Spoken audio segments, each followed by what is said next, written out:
I did really very little actual writing. In fact, I don't think I did anything that I would care to lay claim to as a complete thing. I thought up many stories. I rewrote or edited or did things over with the writer infinite times, but not in terms of hours spent so much as in terms of structural and climactic, particularly a show like Suspense, the number of times on a graph that a peak should or should not be reached, and the timing and the spacing of such a graph.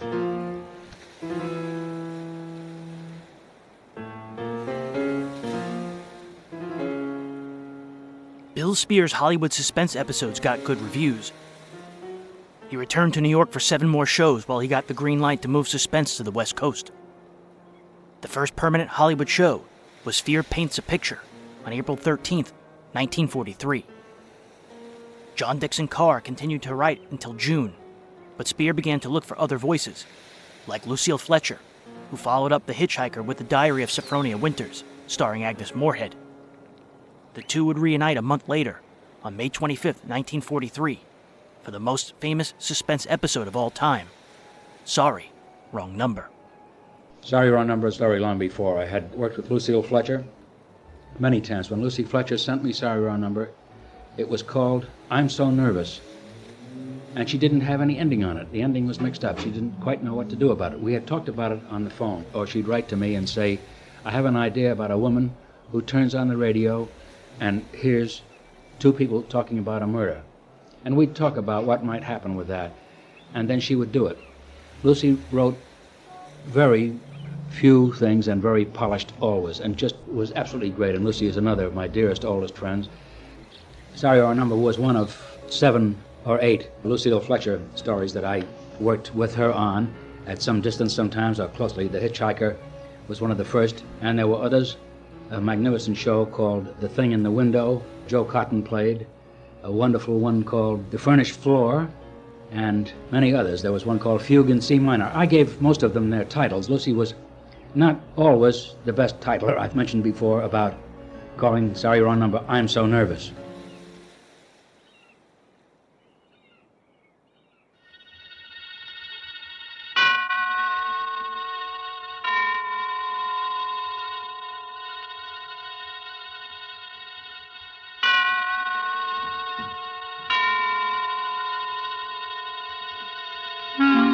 Suspense.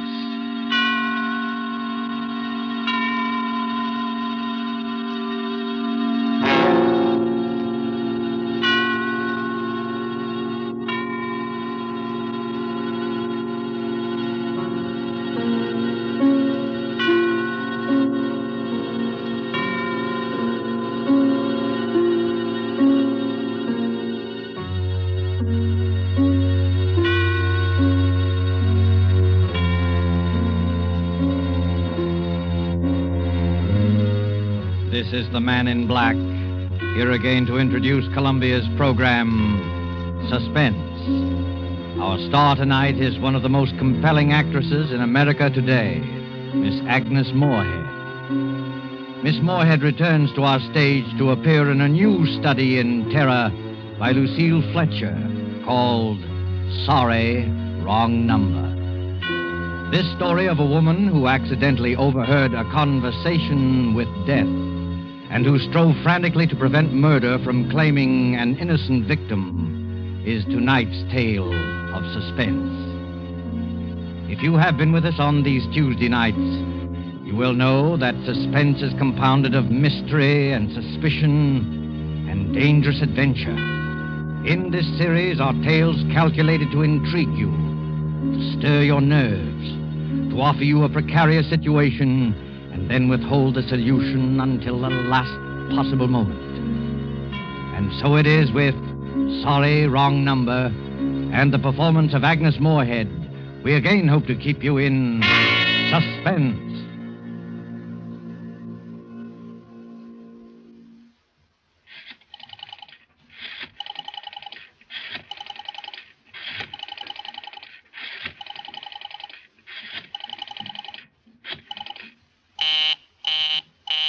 Oh, dear.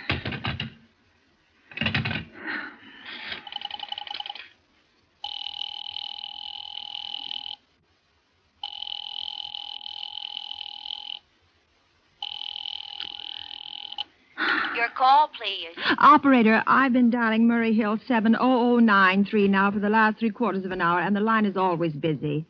I don't see how it could be busy that long. Will you try it for me, please? I will be glad to try that number for you. One moment, please.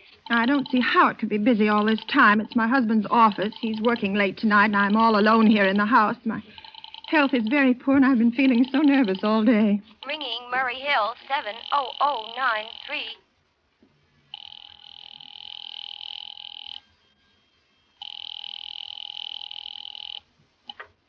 Hello? Hello? Hello? Is Mr. Stevenson there? Hello? Hello? Oh, hello, George. Yes, sir. This is George speaking. Hello? Who's this? What number am I calling, please? I'm here with our client now. He says the coast is clear for tonight. Yes, sir. Where are you now? In a phone booth. Don't worry. Everything's okay. Very well. Now, you know the address. At 11 o'clock, the private patrolman goes around to the bar on 2nd Avenue for a beer. Be sure that all the lights downstairs are on, eh? There should be only one light visible from the street. At 11:15, a train crosses the bridge. It makes a noise in case her window is open and she should scream. Oh, hello. What number is this, please? Okay. I understand. Now make it quick. As little blood as possible, eh? Our client does not wish to make her suffer long. Will a knife be okay, sir? Yeah, a knife will be okay. And do you remember the other detail? Yeah, I know. Remove the rings and bracelets and the jewelry in the bureau drawer. That's right.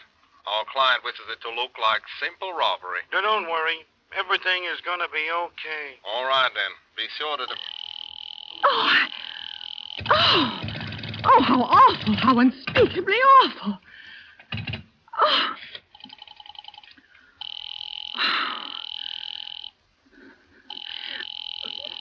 Your call, please. Operator, I've just been cut off. I'm sorry. What number were you calling? Why, it was supposed to be Murray Hill 70093, but it wasn't. Some wires must have got crossed. I was cut into a wrong number, and I've just heard the most dreadful thing. Something about a murder. And, operator, you'll simply have to retrace that call at once. I beg your pardon. May I help you? Oh, I know it was a wrong number, and I had no business listening, but these two men, they were cold-blooded fiends, and they were going to murder somebody, some poor innocent woman who was all alone in a house near a bridge, and we've got to stop them. We've got to. What number were you calling, please? Well, that doesn't matter. This was a wrong number, and you dialed it for me, and we've got to find out what it was immediately. What number did you call? Oh, why are you so stupid? What time is it? Do you mean to tell me you can't find out what that number was just now? I'll connect you with the chief operator. Oh, I think it's perfectly shameful. Now, look, it was obviously a case of some little slip of the finger. I told you to try Murray Hill 70093 for me. You dialed it, but your finger must have slipped, and I was connected with some other number. And I could hear them, but they couldn't hear me. Now, I simply fail to see why you couldn't make that same mistake again, on purpose, why you couldn't try to dial Murray Hill 70093 in the same sort of careless way. Murray Hill 70093. I will try to get it for you. Thank you. Oh.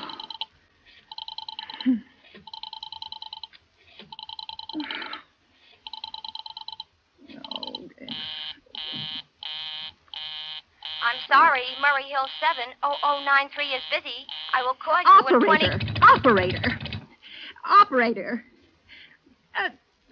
Operator, will you answer me? Your call, please. Well, you didn't try to get that wrong number at all. I asked you explicitly, and all you did was dial correctly. I'm sorry. What number are you calling? Oh, can't you for once forget what number I'm calling and do something for me? Now, I want to trace that call. It's my civic duty, it's your civic duty to trace that call and apprehend those dangerous killers. And if you won't... I will connect you with the chief operator. Please. Oh.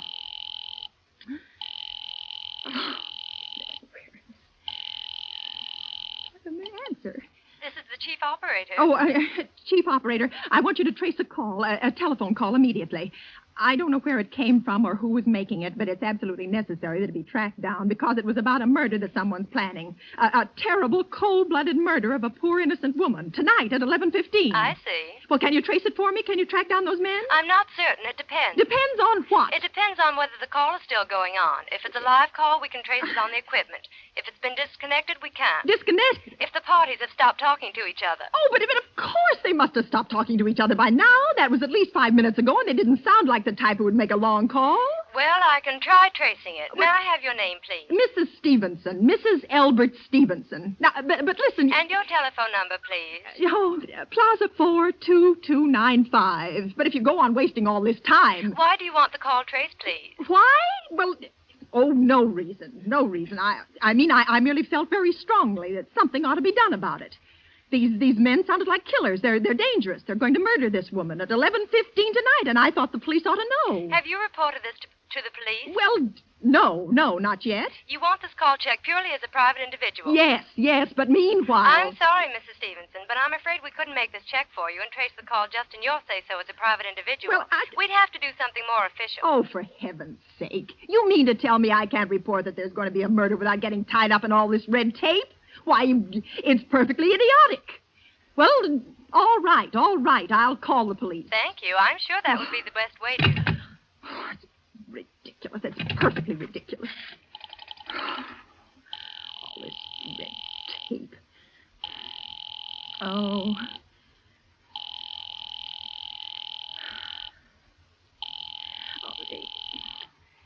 Your call, please. The police department. Get me the police department, please. Thank you. Ringing the police department. Day.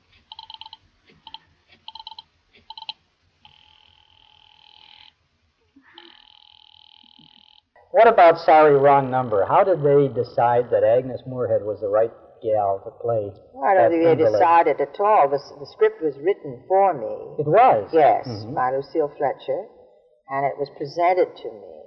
I started to read it, and it got so nerve-wracking that I thought, no one will listen to this, because it just unnerves you as you go along in the story. Bill Spier was the director. He asked me what I thought of it, and I said, well, it's a harrowing story. It would be kind of fun to do because it is it's a tour de force. So we went on the air with it. Bill Spier did not direct this episode. It was handled by Ted Bliss. Although only 36, Spier had recently suffered a heart attack. Sorry Wrong Number was the first time it was done by another director. I had a heart attack and was laid up in bed. It was when at that time I began to grow a beard because I had nothing else to do, and I was in bed for 3 months. Shortly after arriving in Hollywood, I think what gave it to me was hearing other directors direct my shows with me in my capacity as producer. When I got out of bed after recovering and coming back, the first thing I did was to direct, and I've always directed my own shows from then on until many, many years later when I made Elliot Lewis a director and I made Norman MacDonald a director and produced shows that they directed for me. Elliot had never directed before. I was the one responsible for giving him the opportunity to direct. He was obviously an immensely talented and multifaceted actor and writer and everything else. Elliot is a wonderful guy, wonderful talent. Sorry Wrong Number was so harrowing, and Agnes Moorehead's tour de force performance was so gripping to even the rest of the people in the studio that a now famous miscue happened. I'll let Ms Moorehead explain. The first time we went on, they got so excited at the very end that they didn't do the right ending. The men were so excited that it's kind of frustrated them. The actors? The actors and the sound. And so there were a great many people who had been listening in, and they called in and said, what is the end of it? Tell us the end of it. So in about 5 weeks, I repeated it. Then it was almost a command performance about once, I don't know, I did it 18 times on the air. 18? Yes. Oh, my goodness. You made recordings? Then I made a recording of it with Decca. I know it. Hurry, please.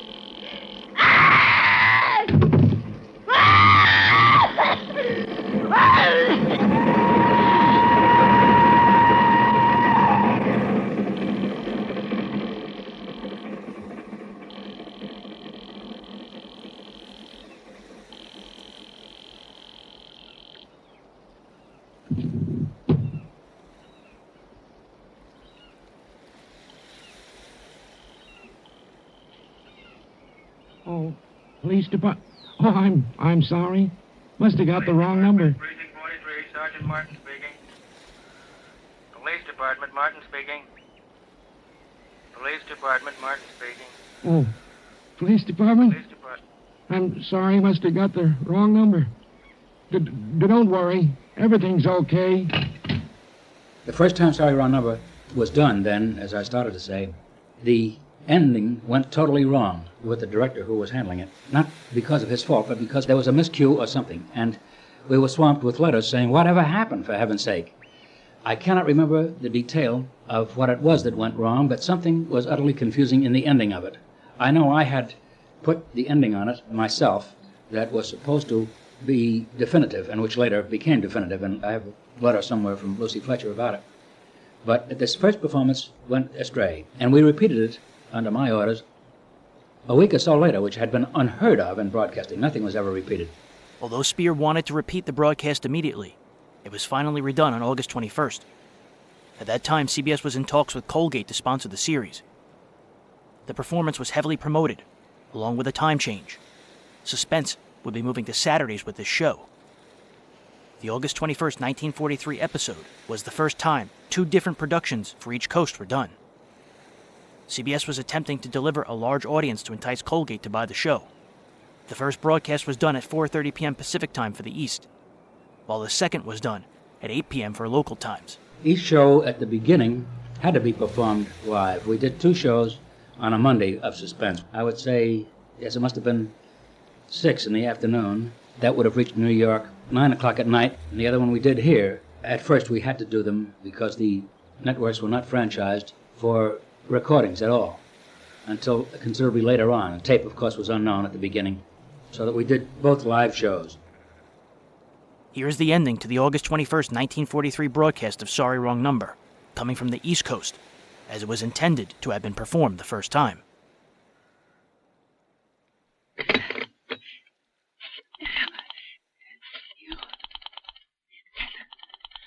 Oh. 9, 3.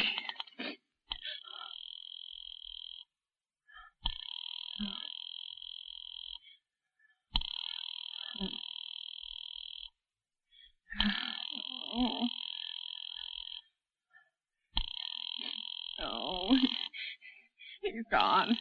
He's gone. Oh, Elbert, how could you? How could you?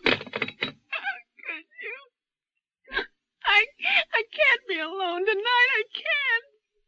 If I'm alone one more second, I'll go mad. I don't care what he says or what the expense is. I'm a sick woman. I'm entitled. I'm entitled. You should be here. Oh, do something. Information. May I help you? I want the telephone number of Henchley Hospital. Henchley Hospital? Do you have the street address? No. It's somewhere in the 70s. It's a very small, private, and exclusive hospital where I had my appendix out 2 years ago. Henchley. H-E-N... One moment, please.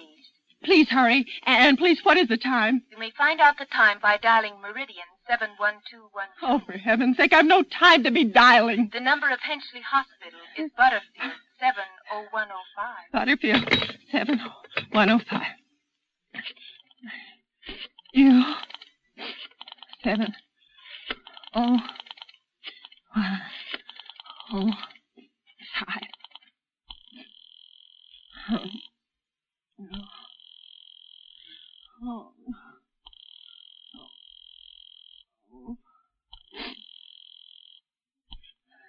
Henchley Hospital, good evening. Nurses' registry. Who was it you wish to speak to, please? I want the nurses' registry at once. I want a trained nurse. I want to hire her immediately for the night. I see. And what is the nature of the case, madam? Nerves. I'm very nervous. I need soothing and companionship. You see, my husband is away, and I'm... Have you been recommended to us by any doctor in particular, madam? No, but I really don't see why all this catechizing is necessary. I just want a trained nurse. I was a patient in your hospital 2 years ago, and after all, I do expect to pay this person for attending me. We quite understand that, madam. But these are war times, you know. Well, registered nurses are very scarce just now, and our superintendent has asked us to send people out only on cases where the physician in charge feels that it is absolutely necessary. Well, it is absolutely necessary. I'm a sick woman. I'm very upset, very. I'm alone in this house, and I'm an invalid, and tonight I overheard a telephone conversation that upset me dreadfully. In fact, if someone doesn't come at once, I'm afraid I'll go out of my mind. I see. Well, I'll speak to Miss Phillips as soon as she comes in. And what is your name? Miss Phillips? And when do you expect her in? Well, I really couldn't say. She went out to supper at 11 o'clock. 11 o'clock? But it's not 11 yet.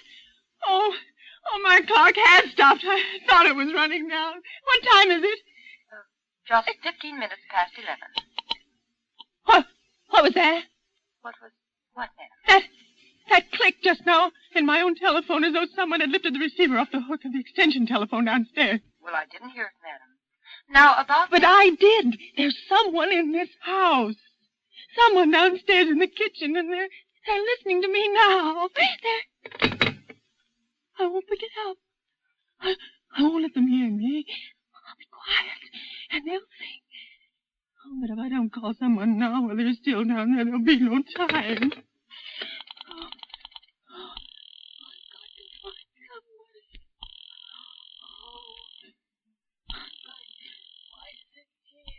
Your call, please.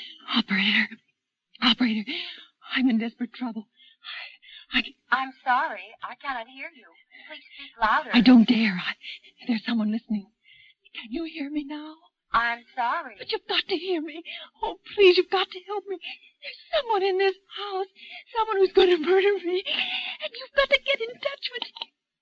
Oh, there it is. There it is. Did you hear it? He's put it down. He's put down the extension phone. He's coming up. He's coming up the stairs. Give me the police department. The police department. The police department. Give it to me. One moment, please. I will connect you. I can hear him. He's near her. Oh, I hear him. I hear it. Hurry. Hurry. Oh, don't come near me. I don't come near me. I don't come near me.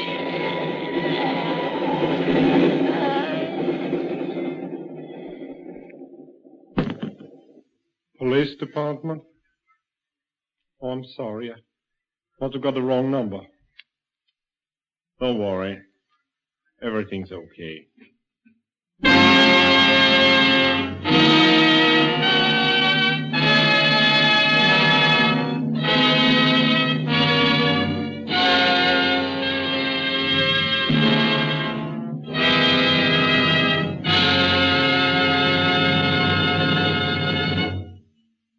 And so closes Sorry, Wrong Number, starring Agnes Moorehead. Tonight's tale of Suspense.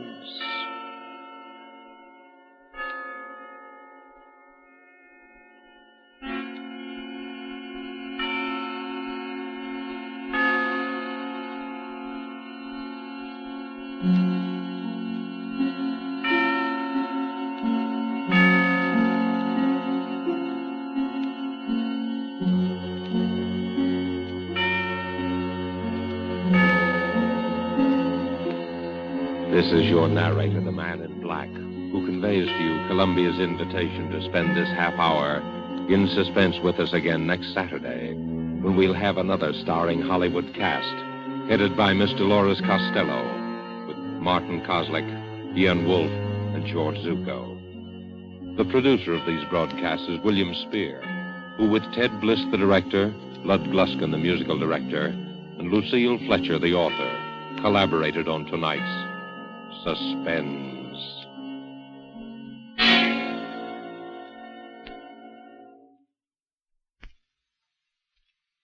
The entire country is waiting in suspense for the answer to this important question.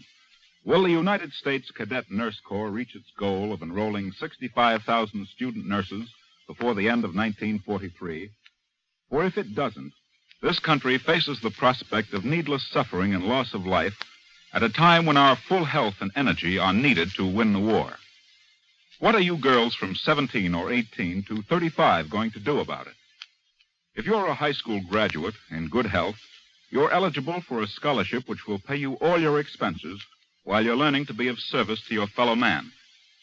Not only will you receive a personal spending allowance of $15 a month for the first 9 months in training, $20 a month for the following 21 months, and then $30 a month until graduation, but you will, in addition to this personal allowance, receive allowances for room, board, health and laboratory fees, books, and other incidental expenses.